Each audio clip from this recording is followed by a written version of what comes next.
Vote পরবর্তী হিংসায় BJP কর্মী অভিজিৎ সরকার খুনের মামলা। অভিযুক্ত পরেশ পাল ও পুলিশ আধিকারিক রত্না সরকারের অন্তর্বর্তী জামিন মামলার শুনানিতে ফের সিবিআইকে ভর্ৎসনা হাইকোর্টের।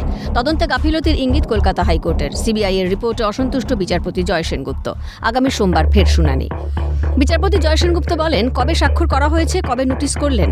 সিবিআইয়ের আইনজীবী ধীরাজ ত্রিবেদী বলেন, ঘটনার দিন 30 সেপ্টেম্বর 2021। প্রথম চার্জশিট জমা পড়ার আগে 1 মাসের মধ্যে আমরা চার্জশিট দিয়েছিলাম। আমরা সত্য উদ্ঘাটন করতে চেয়েছিলাম।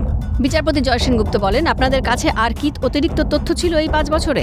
সিবিআইয়ের আইনজীবী ধীরাজ ত্রিবেদী বলেন, রত্না সরকার, বিশ্বজিৎ সরকারের বিরুদ্ধে তথ্য প্রমাণ নষ্ট করার অভিযোগ রয়েছে। মামলা তুলে নেওয়ার হুমকিও দেওয়া হয়। বিচারপতি জয় সেনগুপ্ত বলেন, আপনারা খুব তাড়াহুড়ো করেছেন। অতিরিক্ত তথ্যগুলি দেননি কেন? পার্টি অফিসে কি হলো? আর অভিযুক্তদের নাম এলো কিনা সেটা উল্লেখ করার কথা। সিবিআইয়ের আইনজীবী ধীরাজ ত্রিবেদী বলেন, ভিকটিমের বক্তব্য জানাতে চাই, সমাজ মাধ্যমেই দেখা যাবে। দীপঙ্কর দেবনাথ হোমগার্ড রক্তের দাগ মুছে দেয় রত্না সরকারের কথায়। বিচারপতি জয় সেনগুপ্ত বলেন, আর কারোর বক্তব্য রেকর্ড করা হয়েছিল?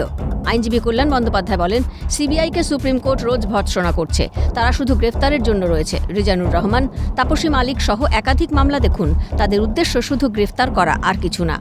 বিচারপতি জয় সেনগুপ্ত বলেন, অন্তর্বর্তী জামিনের আবেদন গ্রহণযোগ্য কি?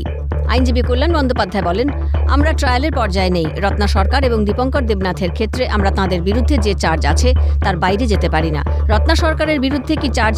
তিনি ব্ল্যাঙ্ক পেপারে সিগনেচার করিয়েছেন। কোনো প্রমাণ নষ্ট করা হয়নি। সমস্ত প্রমাণ তাদের হাতে রয়েছে। 4 বছর লেগে গেল তাদের চার্জশিট ফাইল করতে। সিবিআই বলে তারা যা ইচ্ছে করতে পারে না। বিচারপতি জয় সেনগুপ্ত বলেন, হ্যাঁ, 3 রকম ভার্সন রয়েছে। সোমবার মামলার পরবর্তী শুনানি। অভিরূপা হাজরার রিপোর্ট, ক্যালকাটা নিউজ।